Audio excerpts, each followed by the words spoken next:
An American B-2 bomber slips through the sky, overlooked by radar. Behind the stealth technology lives a concept of war that traces its roots back to the beginning of recorded history.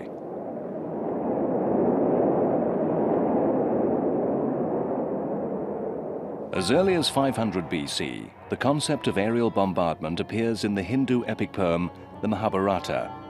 Enemies of Krishna induced the demon Maya Danava to construct an iron-flying city, destroying from the air Krishna's city, Devaraka, hurling upon it a variety of weapons including stones, tree trunks, thunderbolts, and snakes.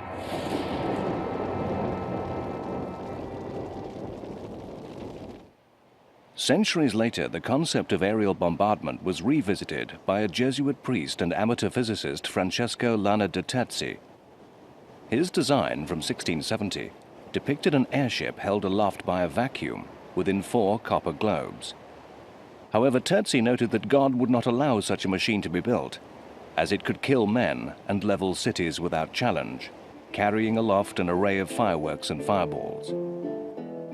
More than a century passed before a practical means for aerial bombardment would finally become realized. In November of 1782, in the small town of Avignon in France, Joseph Montgolfier, a papermaker, tested a theory that would lead to man's earliest exploration of the skies.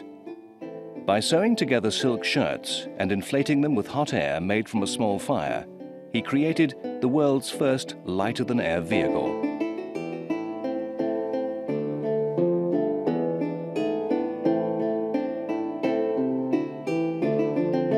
On the 15th of October 1783, Joseph and his brother Etienne sent the world's first pilot to an altitude of 24 meters for more than 4.5 minutes in a Montgolfier balloon. 10 years later, Joseph and others realized that a balloon could be used in combat. A plan was proposed to the French military, using balloons in the quelling of uprisings within the country.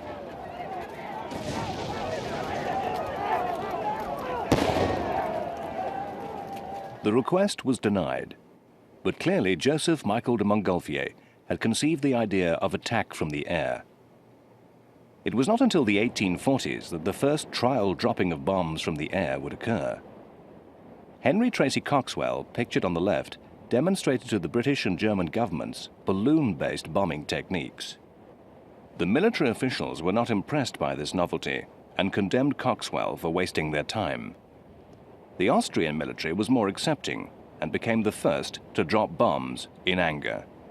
During the Siege of Venice in 1849, a formation of unmanned Montgolfier balloons, each carrying 15 kilograms of bombs, was flown against the city. Damage was light, but the Italian troops' morale was shaken.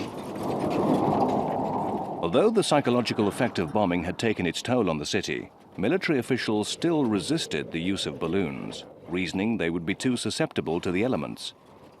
Military balloons were never used for more than observation or occasional scattered bombings.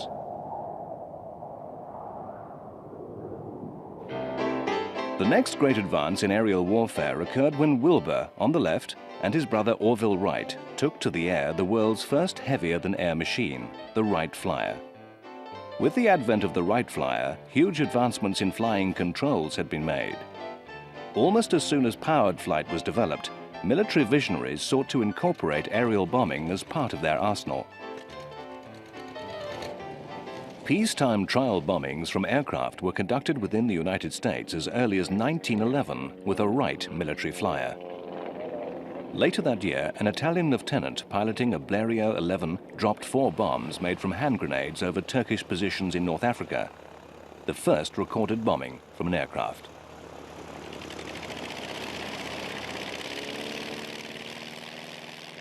Despite early successes and rapid aircraft development, the traditional military establishment was still not convinced of the aeroplane's potential as an offensive weapon. With the assassination of Archduke Ferdinand in 1914, Europe spiraled into war. Military generals prepared to fight the war with traditional means, infantry and cavalry. The aeroplane, initially used for observation and to direct artillery, was not regarded as a serious military asset.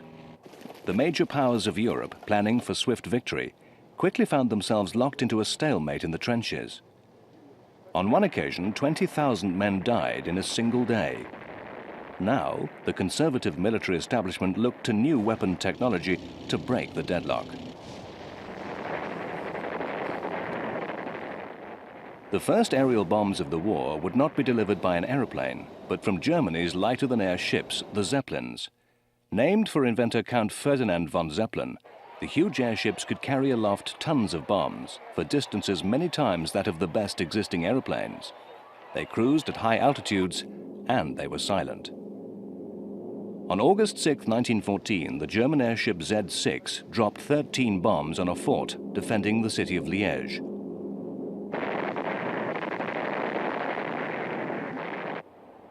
The Zeppelins went on to terrorize the British population with repeated raids on England. Military officers recognized the threat posed by the airships and responded by developing tactics for shooting them down. The British Army proposed a plan to bomb Zeppelin sheds in Germany. Just a month after the bombing of Liège, a small detachment of Sopwith biplanes modified with crude bomb racks descended upon the Zeppelin hangar in Düsseldorf, unloading their cargo of two 10-kilogram Cooper bombs each, destroying the newly completed Zeppelin Z-9. The development of aerial bombardment quickly evolved from dropping lead darts and bombs hand-thrown over the sides of planes to purpose-built bomber aircraft. Two camps soon emerged, forming a rift that would eventually determine the differences between strategic and tactical bombing. Strategic bombing, defined as heavy bombing to cripple industry or military force, was used early on by both sides.